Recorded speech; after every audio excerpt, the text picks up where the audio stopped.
Bonjour à tous, bienvenue dans une nouvelle vidéo en ce qui concerne le module environnement international. Donc dans cette vidéo, on va apprendre comment calculer la part de marché en valeur des entreprises, la part de marché en volume des différentes entreprises. Aussi, on va voir comment on commente un résultat et aussi comment calculer la part de marché relative, ou bien appelée aussi la PMR. Voilà. Et finalement, bien sûr, il faut commenter les résultats. Donc, première des choses, donc nous avons l'énoncé. La répartition des ventes sur le marché s'effectue comme suit. Donc, nous avons trois entreprises, A et B et C. Donc, les valeurs sont exprimées en euros et le volume est exprimé en tonnage. Voilà, en tonnes. Donc, vous avez ici l'entreprise A, 300 000 euros en valeur et 100 000 tonnes en volume. L'entreprise B, 500 000 euros en valeur et 150 000 tonnes en volume. Pour l'entreprise C, 120 000 euros en valeur et 50 000 tonnes en volume. Total pour l'entreprise A et B et C, ça nous donne 920 000 euros. Pour l'entreprise A et B et C en, en volume, ça nous donne 300 000 tonnes. Donc, première question, calculer la part de marché en valeur des entreprises. Donc, pour calculer la part de marché, c'est très simple. Donc, tout simplement, on va faire la chose suivante. La part de marché en valeur des entreprises sont les suivantes. Donc, on prend tout simplement l'entreprise concernée. Si on veut, par exemple, calculer la part de marché pour l'entreprise A, on prend les 300 000 euros divisé par le total que multiplie 100. Voilà. Donc, la part de marché en valeur, ou bien les parts de marché en valeur, sont les suivantes. Pour l'entreprise A, on prend 300 000 euros divisé par le total qui est ici, qui représente 920 000 euros. Donc 300 000 euros divisé par 300 000 euros que vous avez ici en euros divisé par 920 000, ça nous donne 0,32 que multiplie 100, ça nous donne 32,6% parce que c'est une part de marché. Deuxième entreprise, l'entreprise B, la même chose. Donc on va prendre les 500 000 euros divisé par les 920 000 euros. D'accord? Ça nous donne 54,3%. Pour l'entreprise C, on va faire la même chose. 120 000 euros divisé par 920 000 euros, ça nous donne 13,1%.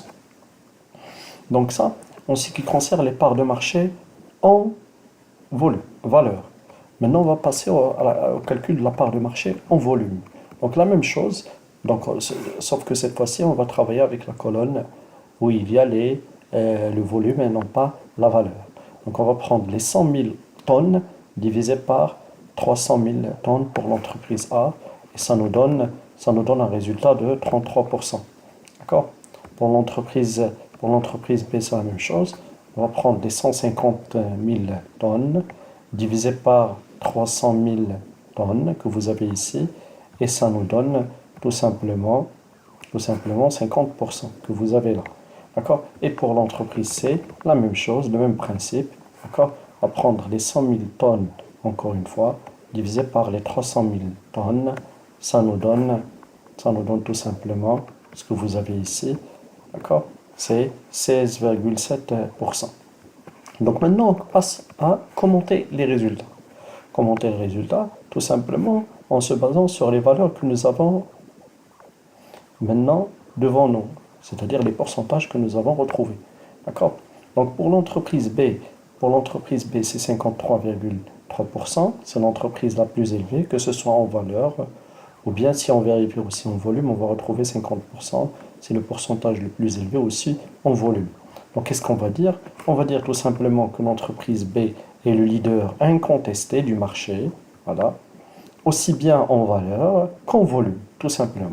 Valeur, c'est-à-dire le montant des ventes, et volume, c'est-à-dire le tonnage de ces ventes.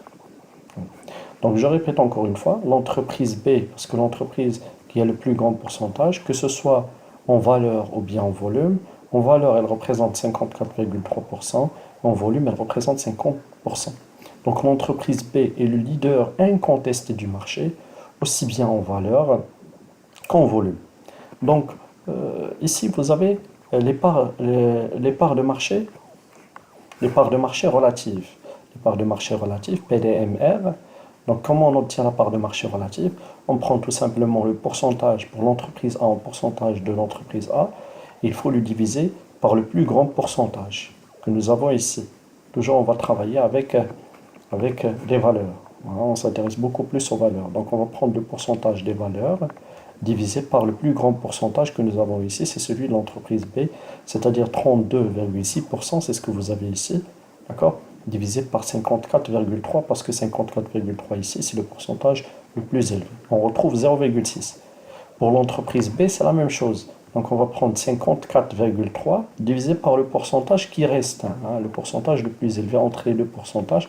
Si on prend celui-là, 54,3, donc le pourcentage le plus élevé entre les deux restants, c'est 32,6. Donc 54,3 divisé par 32,6, ça nous donne 1,66. Et finalement, l'entreprise C, on a 120 000 divisé par 920 000, ça nous donne 13,1. Donc on va prendre les 13,1% divisé par le pourcentage le plus élevé entre les deux restants, c'est-à-dire 54,3. Ça nous donne 0,24. C'est ce que vous avez ici. Voilà. Donc je pense maintenant que c'est clair pour la part de marché relative. Toujours on prend l'entreprise concernée, son pourcentage, toujours en valeur et non pas en volume, d'accord, divisé par le pourcentage le plus élevé restant des deux autres entreprises restantes. Commentaire. Donc en ce qui concerne le commentaire, toujours l'entreprise B, elle représente le leader incontesté. D'accord? Donc avec la part de marché largement supérieure à 1, B se confirme son statut de leader. C'est ce que vous avez ici. Avec la part de marché, je vais enlever ça. Avec la part de marché largement supérieure à 1, B confirme son statut de leader sur le marché. Donc je pense maintenant que c'est clair pour cet exercice. Donc je vous remercie pour votre attention et je vous dis à une prochaine vidéo. N'hésitez pas toujours à liker ou aussi à s'abonner à ma chaîne pour avoir tout ce qui est nouveauté en ce qui concerne les exercices et les corrigés. Je vous souhaite une excellente journée. Au revoir.